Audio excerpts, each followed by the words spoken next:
Eu gostaria de fazer o seguinte: é impossível esgotar esse tema do Espírito Santo numa pregação.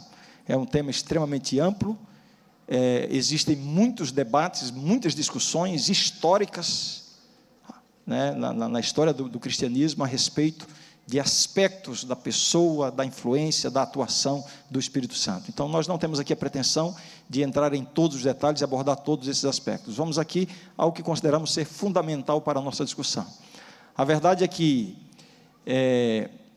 a compreensão de Deus que tem sido desenvolvida na igreja cristã, um Deus triuno, tem sido motivo de debate desde os primeiros séculos, Então, diversas teorias têm sido levantadas questionando-se, por exemplo, a divindade de Jesus Cristo, questionando-se a divindade, a personalidade do Espírito Santo, questionando-se a questão de como pode haver um Deus em 3 pessoas, isso seria uma espécie de politeísmo, enfim, essas discussões têm se arrastado ao longo da história do cristianismo, e eu diria que a maioria delas já foi resolvida na história dos debates teológicos, mas eventualmente algumas dessas questões retomam fôlego e vêm à tona novamente, entram novamente na moda da discussão teológica, e essa questão tem entrado em moda novamente no cristianismo, e especificamente dentro da igreja adventista, né? Diversos grupos, diversas pessoas questionando essa compreensão que a igreja tem tido a respeito da natureza de Deus, né? A trindade, o conceito de trindade, né? A divindade de Jesus, a personalidade, ou como alguns têm usado um termo que talvez até fique mais fácil de entender, a pessoalidade do Espírito Santo, a divindade do Espírito Santo. Então, por isso, esse estudo se torna muito importante. Eu sei que muitos aqui têm tido acesso a diversos desses argumentos que têm sido distribuídos por aí de diversas formas, impressos e especialmente através da internet. Então, se esse é um assunto que lhe interessa para a sua compreensão e quem sabe para passar para outras pessoas, eu sugiro que você tome nota de algumas coisas que nós vamos falar. Todos prontos para decolarmos no nosso estudo? Sim? Amém? Está muito fraco esse amém, hein? Aliás, essa igreja aqui precisaria ter um amém mais vibrante. O que vocês acham? Estão todos prontos para decolarmos no nosso estudo da Bíblia hoje? Quantos estão prontos? Digam amém. Amém. Deus seja louvado por isso. Então, uma breve introdução sobre o conceito bíblico de Deus, a trindade. Algumas considerações sobre essa questão. Se você quer tomar nota, coloque aí. Ponto 1, a trindade. Em primeiro lugar, o conceito de trindade não é explicitamente declarado na Bíblia. Ele pode ser verificado por um conjunto de textos e eventos que revelam claramente esse conceito. A própria palavra trindade não existe na Bíblia.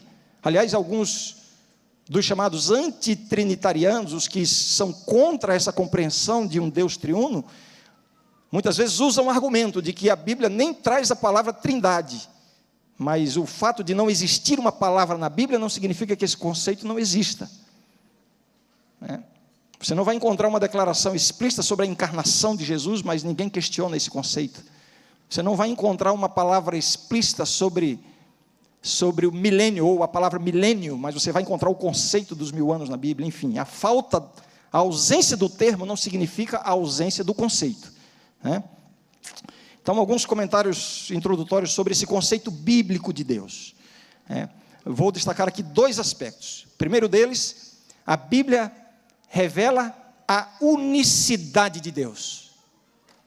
O Deus bíblico, o Deus cristão, é um Deus único, a unicidade de Deus. Existe um único Deus, em contraste com a ideia da existência de mais de um Deus na compreensão pagã, politeísta.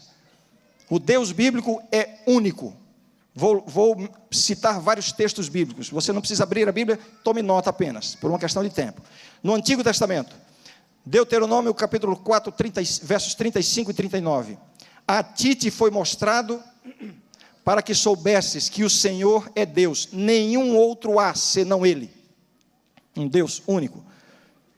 Verso 39, por isso hoje saberás e refletirás no teu coração, que só o Senhor é Deus, em cima no céu e embaixo na terra, nenhum outro há. Unicidade de Deus. Deuteronômio 6,4, isso aqui é o famosíssimo texto da Bíblia, uma prática entre os judeus de recitar esse texto. Ouve Israel, o Senhor nosso Deus é o único Senhor. Nós cremos num Deus único. Isaías 43:10, última parte do verso.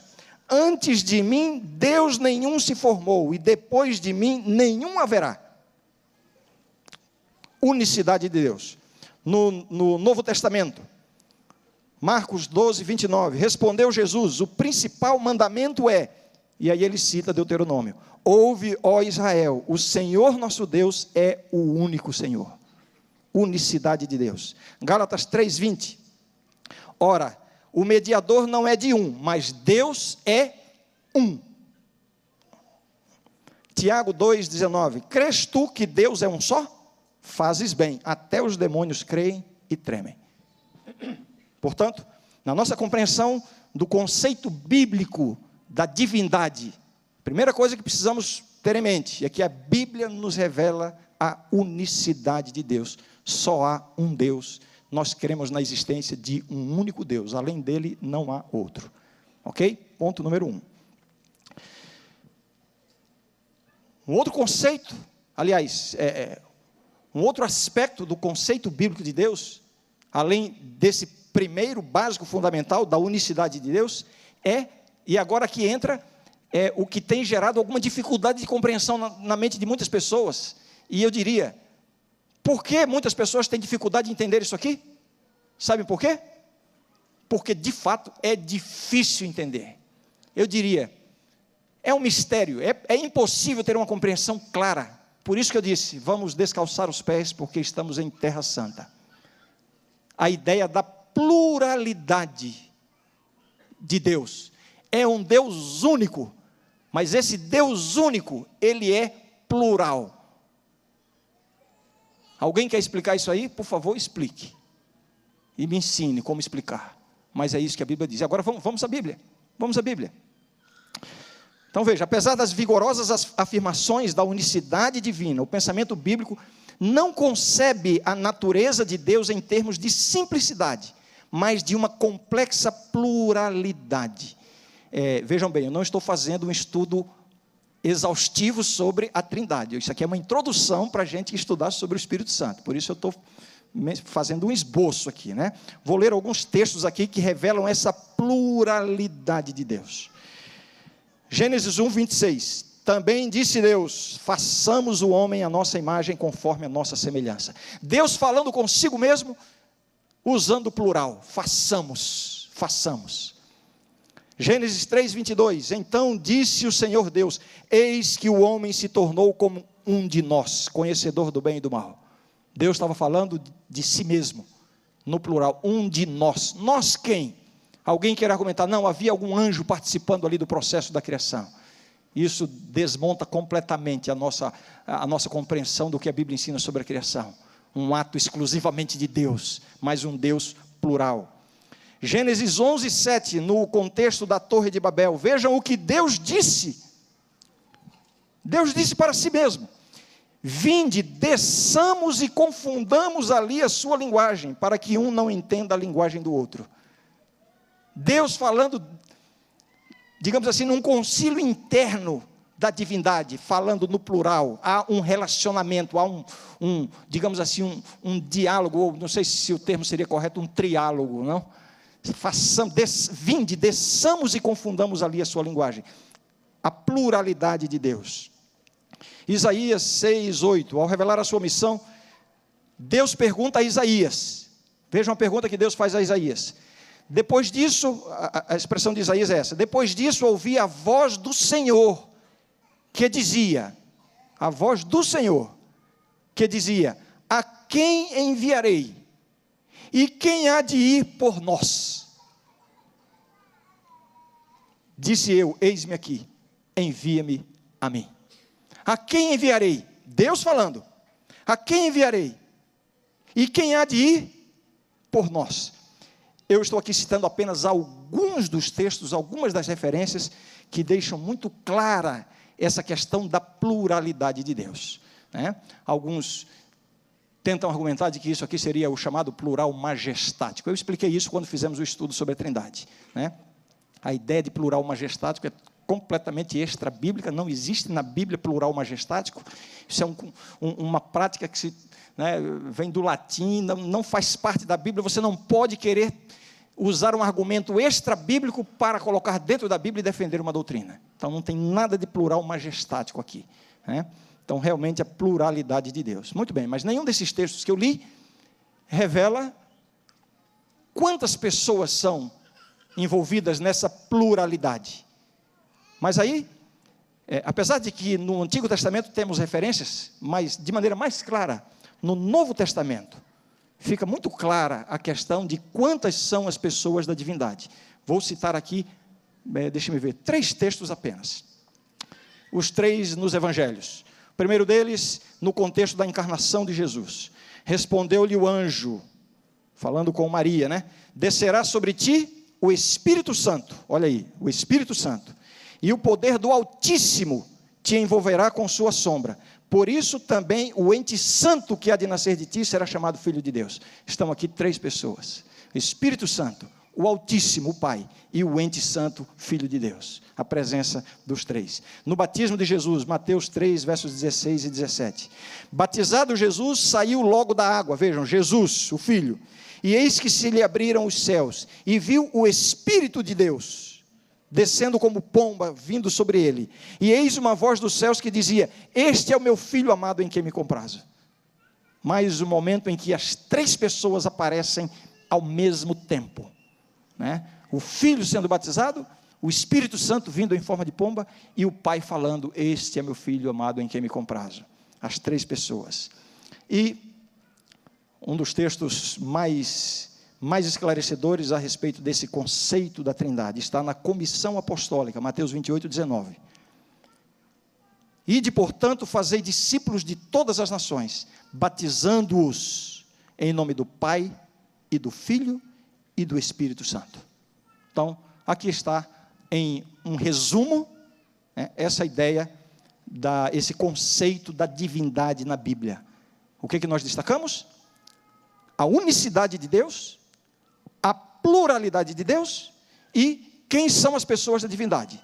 O Pai, o Filho e o Espírito Santo. Uma breve, agora, dentro desse aspecto ainda, um 4º ponto, descrevendo cada pessoa da divindade. Deus o Pai, não vou gastar o tempo aqui para fazer uma descrição do Pai, por 2 razões. A primeira delas é que esse não tem sido um tema polêmico. A existência e a divindade de Deus o Pai não tem sido questionada, né, na história do cristianismo, pelo menos nenhum questionamento sério. E a segunda razão pela qual não vou me detalhar nesse ponto é que ontem à noite tivemos aqui uma apresentação do pastor Emilson sobre o tema Deus o Pai. Se você quiser ver, lá no nosso canal do YouTube, youtube.com/igrejaunasp, você poderá rever o que foi apresentado ontem. Vamos então, uma breve descrição da divindade de Jesus agora. Estamos aqui fazendo uma breve descrição de cada pessoa da divindade, né? Da Trindade, do Deus triuno. Deus o Pai, já comentei. Deus o Filho. A discussão, Jesus realmente é Deus? E aí existem vários textos que são usados para questionar a divindade do Espírito Santo, como se Jesus tivesse sido gerado, como se Jesus tivesse vindo à existência em algum ponto na história da eternidade. Bom, esse assunto será estudado a fundo no tema sobre Deus o Filho. Mas eu quero ler 2 textos que já resolvem a questão da discussão, se Jesus é plenamente Deus ou não. Escolhi apenas 2 dentre dezenas de textos. Se você está tomando nota, tome aí. 1 João 5,20. Presta atenção na leitura. Também sabemos que o Filho de Deus, quem é o Filho de Deus? Quem é o Filho de Deus? Jesus é vindo e nos tem dado entendimento para reconhecermos o verdadeiro. E estamos no verdadeiro, em seu Filho, Jesus Cristo. Este é o verdadeiro Deus e a vida eterna. Eu ouvi um amém aqui. Jesus é, a Bíblia está dizendo, o verdadeiro Deus e a vida eterna. Amém. Pronto, mais um texto sobre a divindade de Jesus, Colossenses 2, versos 8 e 9. Cuidado que ninguém vos venha a enredar com sua filosofia e vãs sutilezas, conforme a tradição dos homens, conforme os rudimentos do mundo, e não segundo Cristo. Não segundo Cristo, porque nele em quem? Cristo.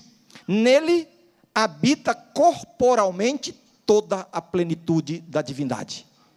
Amém? É Deus ou não é Deus? Ah, mas ele não tem todos os atributos de Deus, ou ele toda a plenitude da divindade. Jesus Cristo é plenamente Deus. E agora, a terceira pessoa da divindade, o Espírito Santo. E agora sim, nós vamos fazer isso com mais delongas, né? Com um pouquinho mais de atenção e nos detalhando um pouquinho mais. Então, primeiro aspecto, vamos falar sobre a divindade do Espírito Santo. O Espírito Santo como Deus. Apesar que isso já ficou bastante evidente em alguns dos textos que lemos a respeito da Trindade, não? Mas vamos aqui reforçar algumas coisas. A divindade do Espírito Santo, ela é percebida no texto bíblico de diversas formas. Primeiro, o Espírito Santo aparece no mesmo nível que o Pai e o Filho. Alguns exemplos. Um deles eu já li, vou só citar. Mateus 28, 19, a comissão apostólica, né? Batizando-os em nome do Pai e do Filho e do Espírito Santo. Não faria sentido se o Espírito Santo fosse menor ou menos Deus, ou não fosse Deus, ser mencionado em pé de igualdade com o Pai e o Filho. Eu mencionei Mateus 28, 19. Um outro texto que revela isso também, que o Espírito Santo aparece no mesmo nível que o Pai e o Filho. 2 Coríntios, segunda carta de Paulo aos Coríntios, capítulo 13, verso 13. Você pode anotar também.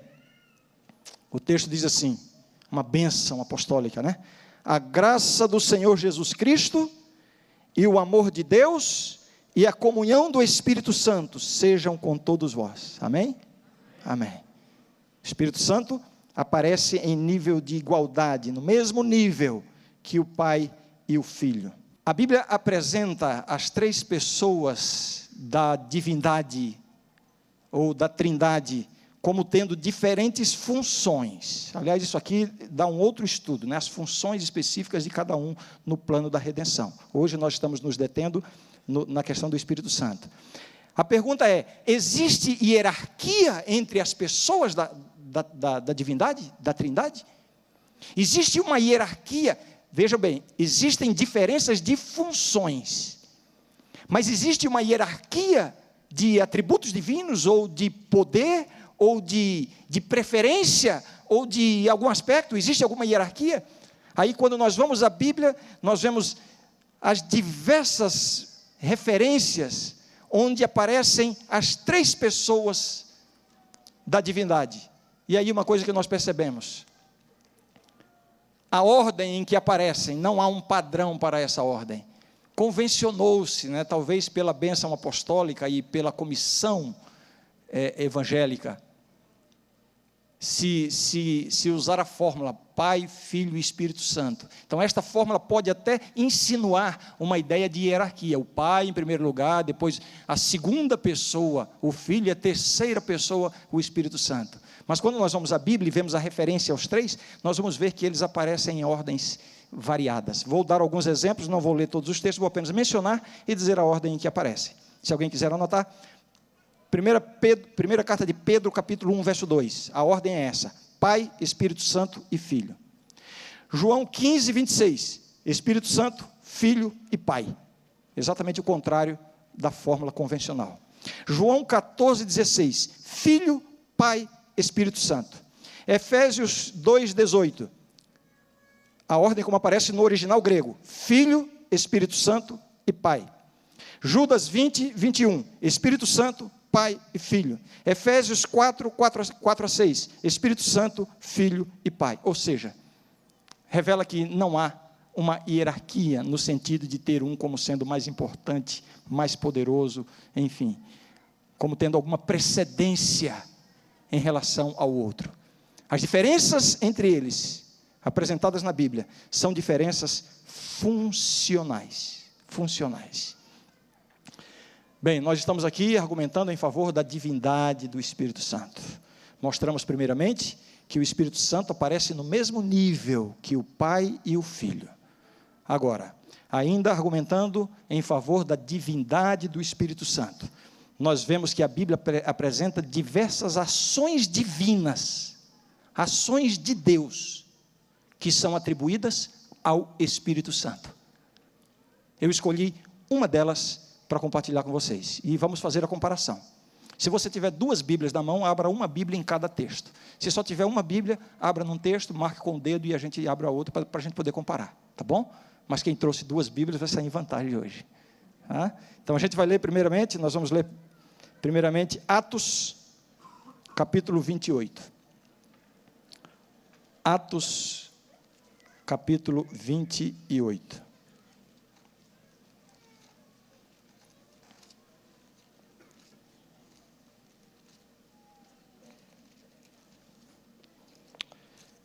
Quem achou, diga amém.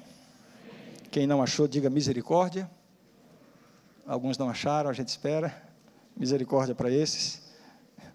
Atos 28. Fique bem atento à leitura, hein?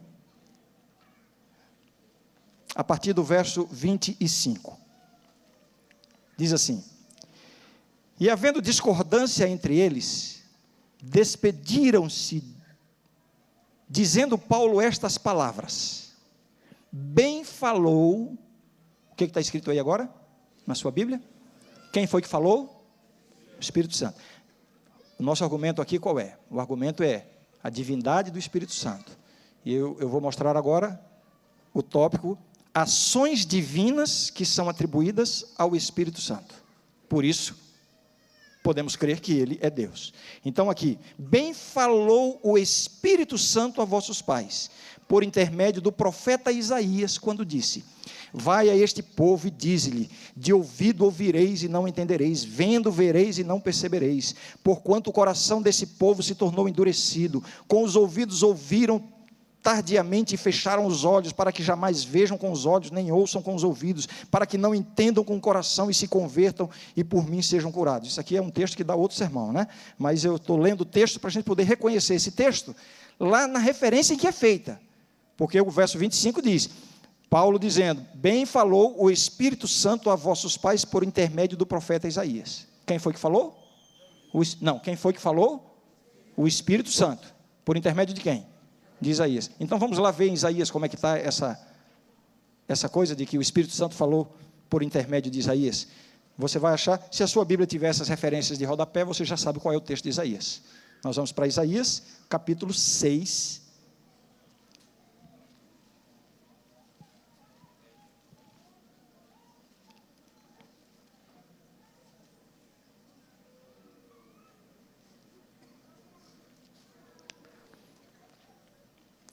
Todo mundo achou Isaías 6? Quem achou, diga amém. Amém. Vamos lá. Lá em Atos, quem foi que falou por intermédio de Isaías? O Espírito Santo. Então vamos ver agora a referência a que se refere, o texto a que se refere o apóstolo Paulo. Vamos ler a partir do verso 8, Isaías 6, a partir do verso 8. Depois disto, ouvi a voz do Espírito Santo. É assim que está escrito aí? Não? Mas não foi o Espírito Santo que falou? Paulo não disse lá em Atos que foi o Espírito Santo que falou? Então como é que está escrito em Isaías? Depois disso ouvi a voz do Senhor, Adonai. Adonai é o termo original. Que dizia: a quem enviarei e quem há de ir por nós? Disse eu: eis-me aqui, envia-me a mim. Então disse ele: vai e diz a este povo: ouvi e não entendais, vede, mas não percebais. Torna insensível o coração desse povo, endurece-lhe. Por que eu estou lendo isso aqui? Para a gente verificar que se trata da mesma referência de Atos. Não vou ler até o final, você pode ler até o verso 10. Mas vejam bem, qual é o argumento aqui? Ações divinas que são atribuídas ao Espírito Santo. Quem falou a Isaías foi o Senhor, Deus, Adonai. E Paulo diz, quem falou a Isaías foi o Espírito Santo. Uma ação de Deus atribuída a quem? Ao Espírito Santo. Conclusão óbvia: o Espírito Santo é divino, é um ser divino. Vamos lá, terceiro argumento em favor da divindade do Espírito Santo. O primeiro qual foi? Aparece no mesmo nível que o Pai e o Filho. O segundo, ações divinas atribuídas ao Espírito Santo. E agora, terceiro, o Espírito Santo é identificado diretamente como Deus. Agora não depende de conclusão. Agora um texto que é direto, falando a respeito da divindade do Espírito Santo. Atos, capítulo 5. Eu falei para você marcar com o dedão lá, né, o livro de Atos, para ficar fácil você voltar depois para o texto. Bom, quem está com 2 Bíblias está mais fácil. Estou brincando, né, gente? Ninguém se sinta na obrigação de trazer 2 Bíblias. Sim, traga uma na mão e a outra no coração. E quem puder, traga uma na mente também, melhor ainda, né? As 3. Se não puder as 3, pelo menos na mão você traz. Né? E aí devagarzinho ela vai entrando no coração e na mente também. Atos capítulo 5. Todo mundo achou? Aquela história de Ananias e Safira, lembram?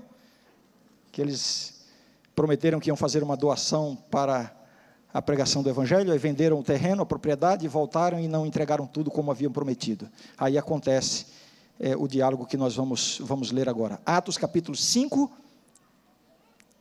versos 3 e 4. Então disse Pedro, todo mundo achou, gente? Todo mundo achou? Então disse Pedro, Ananias, por que encheu Satanás teu coração para que mentisses ao Espírito Santo? A quem foi que Ananias mentiu? Não ouvi. A quem foi que Ananias mentiu? Ao Espírito Santo, reservando parte do valor do campo, conservando-o porventura não seria teu, e vendido não estaria em teu poder? Como, pois, assentaste no coração este desígnio? Não mentiste aos homens, mas a Deus. A quem foi que Ananias tinha mentido? E a quem foi que Ananias tinha mentido um pouquinho antes? Ao Espírito Santo. Mentir ao Espírito Santo significa mentir a quem? A Deus. Explicitamente, Deus, o Espírito Santo é identificado diretamente como Deus, né, na Bíblia. Eu estou preocupado com o tempo porque é tanta coisa para falar, mas vamos lá. Quarto argumento em favor da divindade do Espírito Santo. Ele possui a mesma natureza do Filho. Vamos para João capítulo 14. João capítulo 14.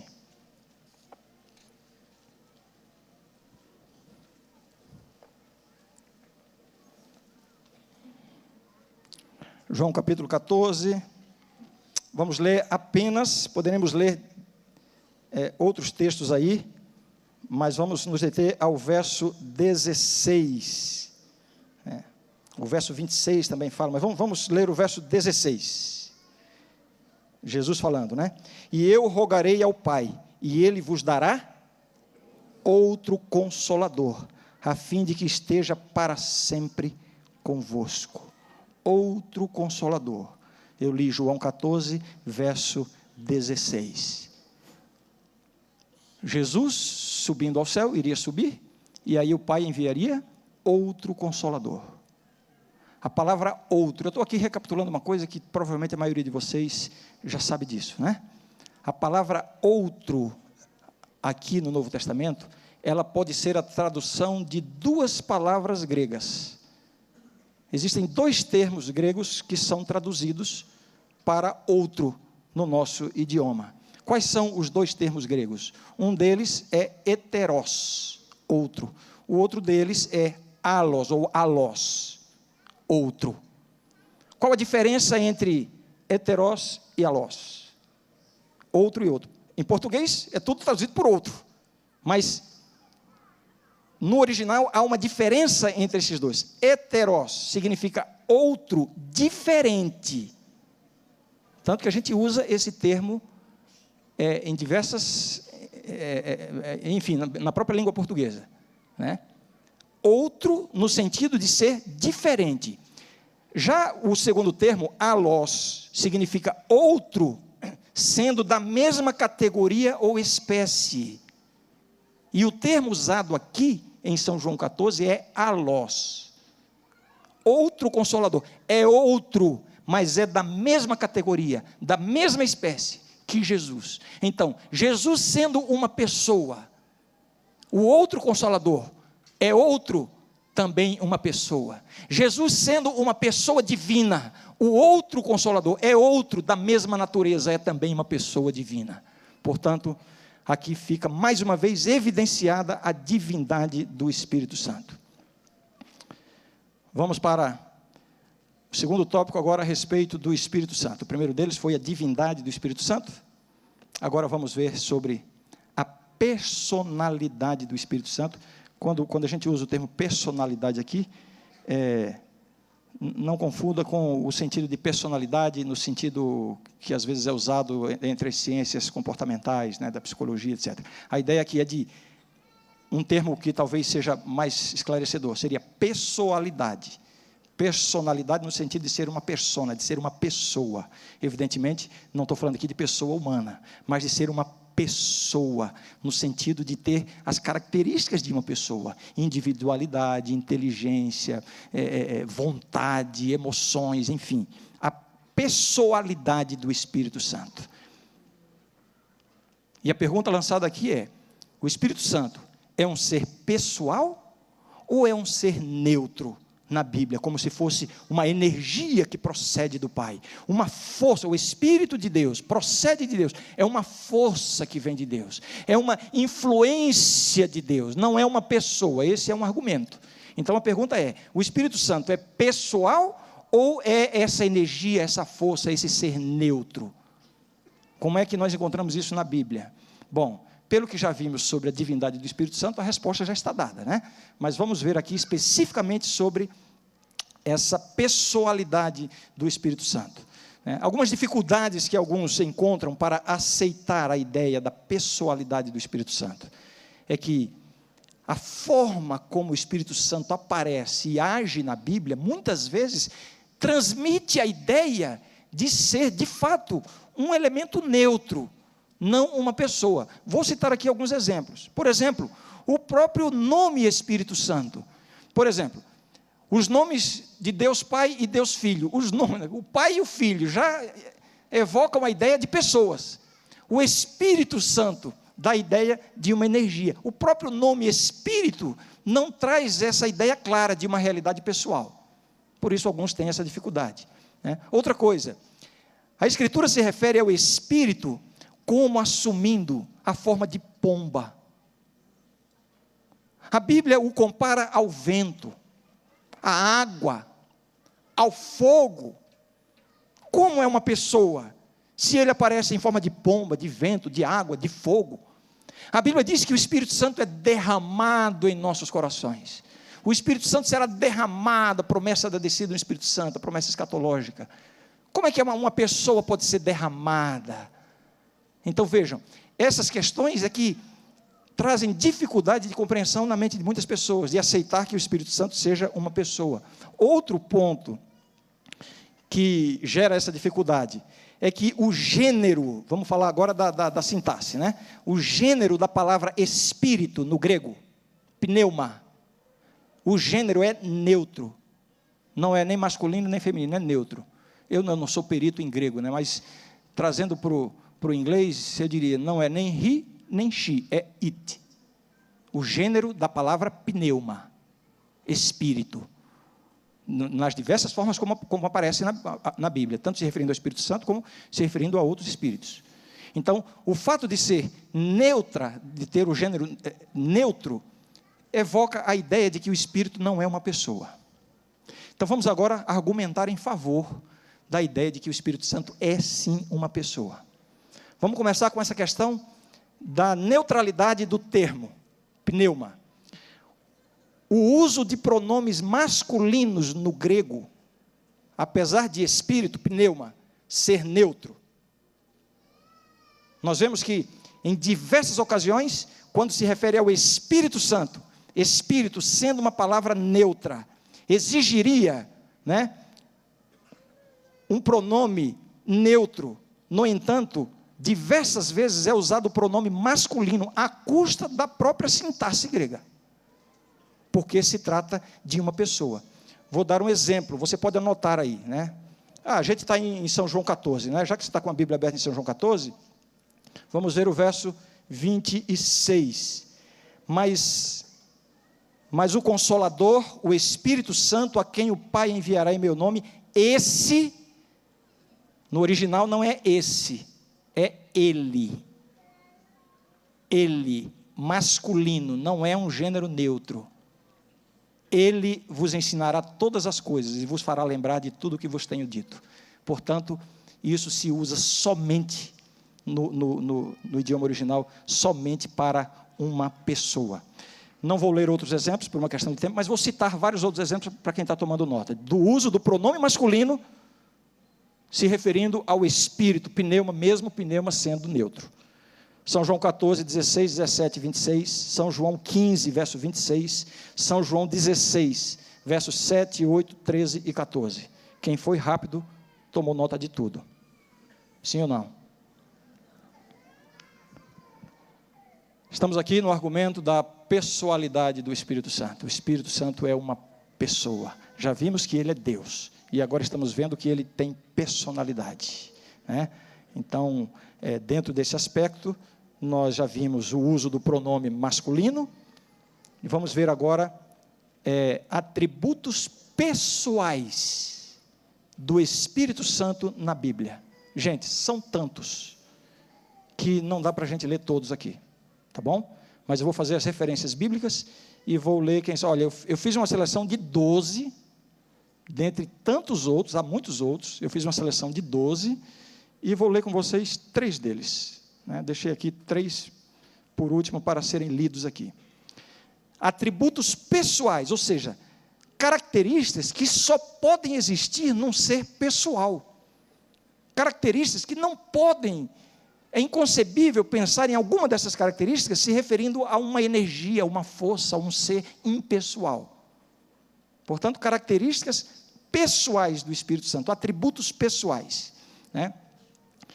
Primeiro, inteligência e conhecimento. Os textos bíblicos, João 14, 26, que já lemos, e 1 Coríntios 12, 11. O Espírito Santo tem emoções. A Bíblia fala que o Espírito Santo se alegra, o Espírito Santo se entristece, emoções, uma energia, uma força, uma influência impessoal, não pode ter emoções, percebe? Então, emoções do Espírito Santo. 2 textos, Efésios 4:30 e Isaías 63:10. Terceiro atributo pessoal do Espírito Santo, é possível mentir ao Espírito Santo, e já lemos Atos 5, versos 3 e 4. Será que você pode mentir para algo que não é pessoal? Uma energia, uma força, uma influência, ou seja lá o que for? Só se pode mentir para um ser pessoal. Outro atributo pessoal do Espírito Santo, ele fala, Atos 8, 29. Ele ensina, Lucas 12, verso 12. Ele revela, Lucas 2, 26. Ele testemunha, Atos 20, verso 23. Ele perscruta, sonda, né, a própria essência, o próprio pensamento de Deus. 1 Coríntios 2, versos 10 e 11. Agora vamos ler, para não dizer que a gente não leu nenhum, né? Ele guia, Atos 8, 29. Eu quero ler 3 deles, vamos ler, Atos 13.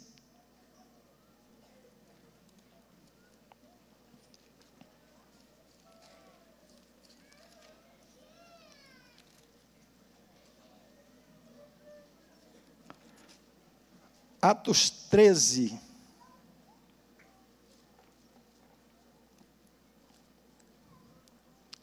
verso 2, diz assim: e servindo eles ao Senhor, e jejuando, disse o Espírito Santo: separai-me agora, Barnabé e Saulo, para a obra a que os tenho chamado. Quem é que pode fazer isso? Uma força, uma energia, uma influência? Somente um ser pessoal, né? Ele fala e envia. Atos 15, 28, está fácil achar aí. Atos 15, 28.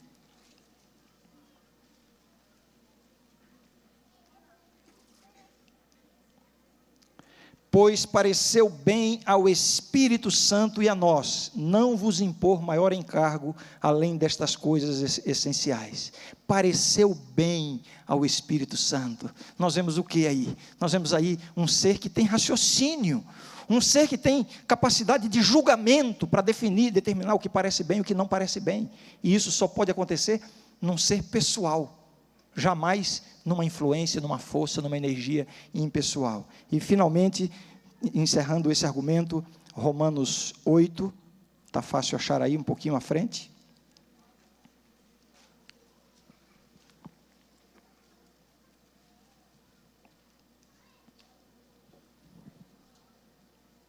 Romanos 8, verso 26.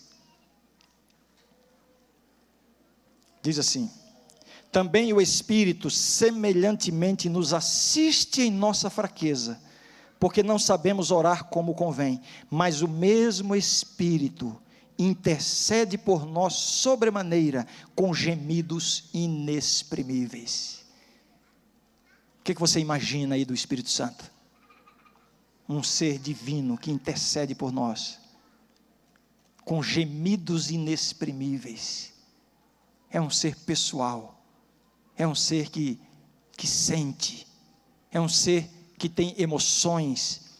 Não podemos imaginar as emoções de Deus como as emoções endócrinas, né, se me permitem o termo, do ser humano, né, baseado na descarga de hormônios, né? É claro que Deus nos fez a sua imagem e semelhança com essa capacidade de emoção. As emoções de Deus evidentemente estão em outra dimensão, mas são emoções, e o Espírito intercede com gemidos inexprimíveis. Somente uma pessoa pode fazer isso.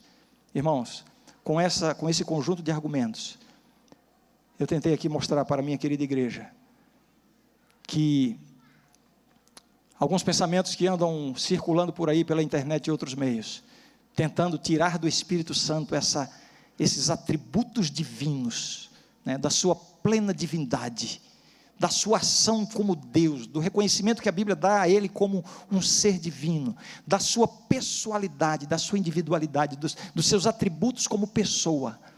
Eu quero convidar a minha igreja a não dar ouvidos a esse tipo de argumento. A maior intenção de Satanás é justamente desvirtuar no ser humano a imagem de Deus.